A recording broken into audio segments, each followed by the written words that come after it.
Assalamualaikum warahmatullahi wabarakatuh. Selamat pagi anak-anak. Bagaimana kabarnya hari ini? Semoga kalian semua dalam keadaan sehat. Pada pertemuan kali ini, kita akan membahas bab 2 yaitu mempertahankan kota Madinah dengan subbab peperangan terhadap kaum kafir Quraisy, terutama perang Badar, perang Uhud, dan perang Khandaq. Untuk materi hari ini, silakan kalian saksikan video berikut ini. 2. Perang Uhud. Perang Uhud ini yang akan kita bahas. Yang pertama, sebab-sebab terjadinya perang Uhud. Yang kedua, terjadinya perang Uhud. Yang ketiga, arti perang Uhud. Jadi materi ini yang kita bahas 3 pokok ini ya tentang perang Uhud.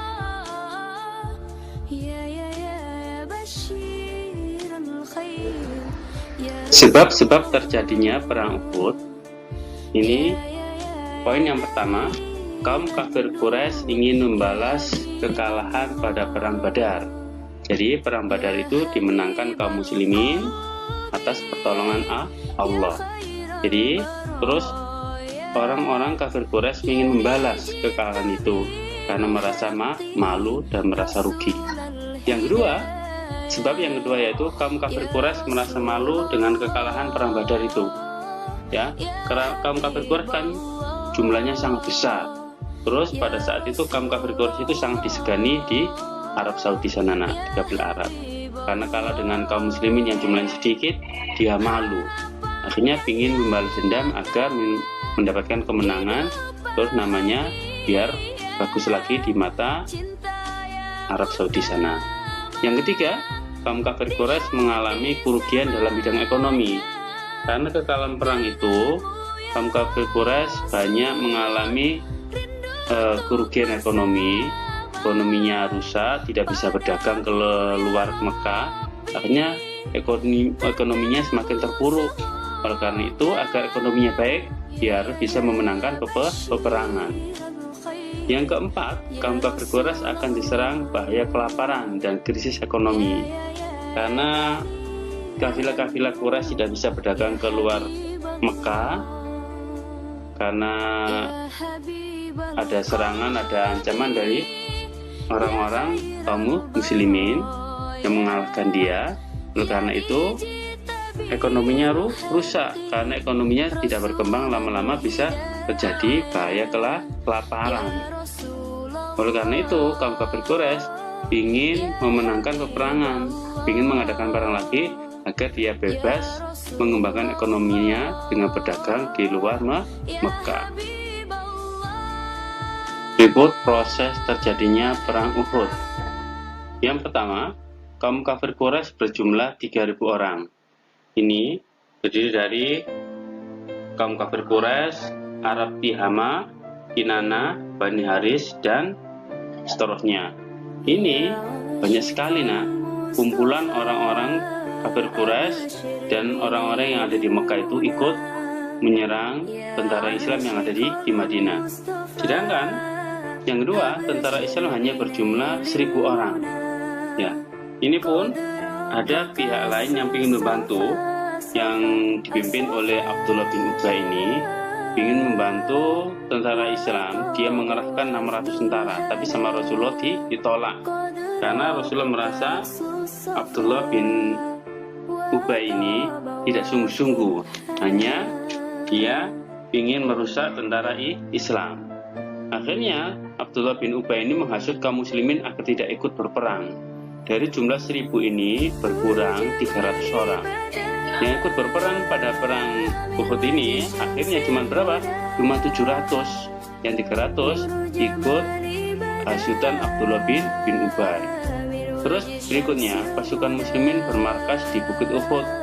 Ini atas himbauan Rasulullah agar beberapa orang berada di Bukit Uhud yang ahli panah. Dia memanah pasukan nanti dari Bukit Uhud itu. Yaitu berapa orang yang ditempatkan di Bukit Uhud itu? Yaitu 50 orang. Tugasnya memanah dari atas. Tentara Islam memenangkan peperangan ini awalnya karena orang kafir Quraisy dan bala tentaranya kan di bawah, Sedangkan 50 ahli panah berada di atas bukit, lebih leluasa untuk menyerang. Akhirnya menang ini pada awalnya. Terus tentara Islam ini karena ingin mendapatkan harta rampasan yang ditinggalkan oleh orang kafir Quraisy, ya kan kalah, dia melarikan diri, orang kafir Quraisy itu yang dibawa kembali mundur. Akhirnya tentara Islam yang ada di atas bukit itu turun mengambil harta rampasan dari orang-orang kafir Quraisy. Akhirnya di tempat bukit itu kosong, ditinggalkan oleh kaum muslimin yang ahli panah itu kosong, akhirnya ditempati oleh orang-orang kafir Quraisy. Nah, ini kesalahannya tentara muslimin yang 50 itu tidak mentaati perintah Rasulullah. Perintahnya apa? Tidak boleh turun apapun yang terjadi walaupun sudah menang. Dia lalai, lupa, ingin harta rampasan. Akhirnya karena tempat bukitnya dikuasai orang kafir Quraisy, akhirnya orang kafir Quraisy yang lebih leluasa untuk menyerang. Akhirnya kaum muslimin mengalami kekalahan karena posisi strategis tadi dikuasai oleh kafir Quraisy. Terus bangsa Yahudi Madinah melepaskan perjanjian dengan Rasulullah karena Rasulullah kalah dengan orang kafir Quraisy. Orang Yahudi yang semula perjanjian dengan Rasulullah ingin damai dan hidup damai, hidup baik dengan agama Islam, akhirnya dia melepaskan perjanjian itu. Dia berpihak pada orang-orang kafir Quraisy. Pada perang Uhud ini Rasulullah terluka, banyak sekali luka yang diderita oleh Rasulullah. Berikut adalah beberapa penyebab atau proses terjadinya Rasulullah sampai terluka. Karena kaum kafir Quraisy sudah menguasai medan perang, yaitu daerah Bukit Uhud, kaum muslimin banyak yang melarikan diri. Hanya sebagian sahabat saja masih setia melindungi Rasulullah. Salah satunya adalah Abu Thalha dan Sa'ad bin Abi Waqqas dan seterusnya. Ini Abu Thalha ini melindungi Rasulullah sampai dia terluka itu mendapatkan 70 luka pada tubuhnya, sampai-sampai tangannya lumpuh. Ini untuk melindungi Rasulullah. Setelah proses berlangsung, Rasulullah sampai terperosok masuk dalam perangkap yang dibuat oleh Abu Amir. Ini ketika masuk perangkap itu terperosok, Rasulullah sampai tidak sadarkan diri, semaput dan terluka. Ketika itu beliau ditolong oleh Ali bin Abi Thalib. Ketika baru saja sadar dan mau naik dari perangkap itu, orang-orang kafir Quraisy yang lain menyerang Rasulullah. Ada yang melempari batu, yaitu siapa? Utbah bin Abi Waqqas. Dan seterusnya, ada yang menyabet dengan pedang sampai bibirnya itu terluka. Ada yang membawa kuda yang menendang gitu ya. Banyak sekali luka yang dialami oleh Rasulullah, sampai Rasulullah itu lemas dan banyak darah pada tubuhnya. Akhirnya Rasulullah berjalan naik ke lereng bukit dengan diapit oleh sahabat Sa'ad bin Abi Waqqas dan Sa'ad bin Ubadah. Ini setelah sampai di bukit, Rasulullah ini lemas sampai di lerengnya itu ya, lemas, tidak kuat. Akhirnya Rasulullah memerintahkan Umar bin Khattab untuk memimpin pasukan dan mengusir kaum kafir Quraisy agar tidak menyerang Rasulullah lagi, agar tidak menyerang kaum muslimin lagi. Berikut ini hikmah peperangan dengan kaum kafir Quraisy, terutama perang Uhud pada materi ini. Yang pertama, ini adalah ujian keimanan kepada kaum muslimin, tetap setia pada Rasulullah atau meninggalkan Rasulullah. Yang dua, dalam berperang atau dalam kehidupan harus ada strategi atau cara sehingga bisa menjalani peperangan dengan baik, bisa memenangkan, atau bisa menjalani kehidupan dengan baik sesuai dengan syariat-syariat agama Islam. Yang ketiga, tidak terlena oleh harta benda. Jadi awalnya kaum muslimin menang karena terlena, kepingin harta benda, harta rampasan, akhirnya jadi kalah. Yang keempat, setia terhadap Allah dan Rasulnya. Apapun godaannya, apapun keadaannya, kita harus tetap setia pada Allah dan Rasulnya, yaitu memeluk agama Islam dengan baik dan benar. Yang kelima, hikmah yang kelima yaitu dalam kehidupan kita harus selalu mau berusaha dan berdoa. tidak hanya berusaha saja tapi tidak berdoa, atau berdoa saja tidak berusaha, tidak boleh, harus kedua-duanya. Lahirinya berdoa, berusaha, terus tawakal kepada Allah. Di dalam perang Khandaq ini ada beberapa submateri yang akan kita bahas nanti. Yang pertama, sebab-sebab terjadinya perang Khandaq. Dua, terjadinya perang Khandaq, yaitu prosesnya perang Khandaq itu. Yang ketiga, arti dari perang Khandaq. Berikut ini sebab-sebab terjadinya perang Khandaq.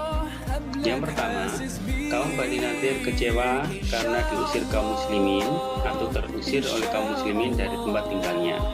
Dia ingin merebut kembali tempatnya dari kaum muslimin. Oleh karena itu dia pergi ke Mekah mengajak kaum kafir Quraisy untuk membantu dia mengambil tanah yang ditempati kaum muslimin. Yang kedua, kaum kafir Quraisy ini mengikuti ajakan Bani Nadir karena kaum kafir Quraisy sendiri ingin mengadakan balas dendam karena kekalahan pada perang Badar. Yang ketiga, kaum Bani Nadir mengajak dan menghasut beberapa kabilah dan bani yang ada di sekitar Arab. Kabilah yang diajak seperti kabilah Katafa, terus bani yang diajak seperti Bani Asya, Bani Salim, Bani Asad, dan lain sebagainya. Yang keempat, Madinah dikepung 10.000 pasukan gabungan orang-orang kafir atau orang-orang musyrikin. Ini hasil dari hasutan dari Bani Nadir.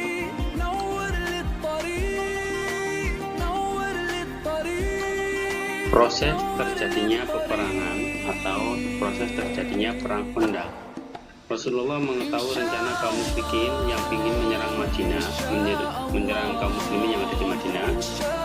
Lalu Rasulullah bermusyawarah dengan para sahabat.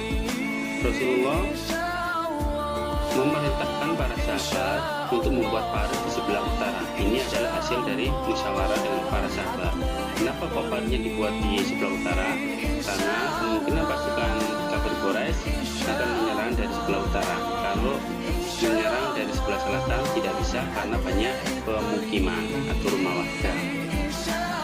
Terus pembagian untuk membuat parit ini dilakukan oleh Rasulullah. Berapa orang yang harus membuat parit, berapa orang yang harus membantu dan lain sebagainya. Ini dalam peperangan ini kaum muslimin berjumlah 3.000 orang, sedangkan kaum kafir Quraisy berjumlah 10.000 orang. Ini sangat banyak ya kafir Quraisynya ya. Sementara kaum kafir Quraisy tidak bisa melewati parit ya, karena paritnya sangat dalam dan luas. Kurang lebih luasnya itu 5 meter, dalamnya 3 meter. Jadi kuda atau onta-onta tidak bisa menyeberangi parit itu. Sebagian kaum kafir ada yang berusaha melompat memakai kuda. Walaupun berhasil pun akan langsung diserang oleh kaum muslimin sehingga kocar-kacir dia, tidak berani untuk melanjutkannya karena terhalang parit tadi dan serangan kaum muslimin ketika sudah bisa melewati parit. Ya, walaupun sampai malam hari kaum muslimin tetap berjaga di sekitar parit agar tidak ada kaum kafir Quraisy yang menyeberangi parit. Akhirnya karena kesulitan menyeberangi parit, orang kafir Quraisy ini bermuslihat, ditunggu saja kaum muslim dikepung di dalam itu agar kehabisan bahan makanan sampai selama 20 hari. Ini selama 20 hari kaum muslimin tetap berada di dalam, tidak bisa keluar. Lama-lama persediaan makanannya akan menipis. Oleh karena itu Nabi menyuruh Nu'aim bin Mas'ud untuk menghasut kaum Quraisy dan kaum Yahudi. Ya, ini agar mereka tidak saling percaya. Akhirnya hasil dari hasutan Nu'aim bin Mas'ud ini, kaum Quraisy dan Yahudi ini berperang atau tidak saling percaya. Akhirnya kekuatan mereka melemah. Setelah kekuatan kaum Quraisy dan kaum Yahudi ini melemah, Rasulullah berdoa kepada Allah. Ya, Akhirnya, kaum muslimin mengalami perpecahan dan dihantam badai yang sangat kencang. Ini hasil usaha dan doa yang dilakukan Rasulullah kepada Allah. Kaum muslimin memenangkan peperangan Khandaq ini. Kenapa? Karena usaha dan doa yang dilakukan, akhirnya Allah mengabulkan kemenangan dalam peperangan Khandaq ini. Berikut ini adalah dalil tentang pertolongan Allah dalam perang Khandaq, sehingga kaum muslimin bisa memenangkan peperangan Khandaq ini, yaitu Quran Surat Al-Ahzab ayat 10 yang berbunyi, A'udzu billahi minasyaitonir rajim. Bismillahirrahmanirrahim. Idza ja'ukum min fawqikum wa min asfala minkum wa izzaghatil absar وَإِذْ جَاءَتِ الْأَبْصَارُ وَبَلَغَتِ الْقُلُوبُ الْحَنَاجِرَ وَتَظُنُّونَ بِاللَّهِ الظُّنُونَا, yang artinya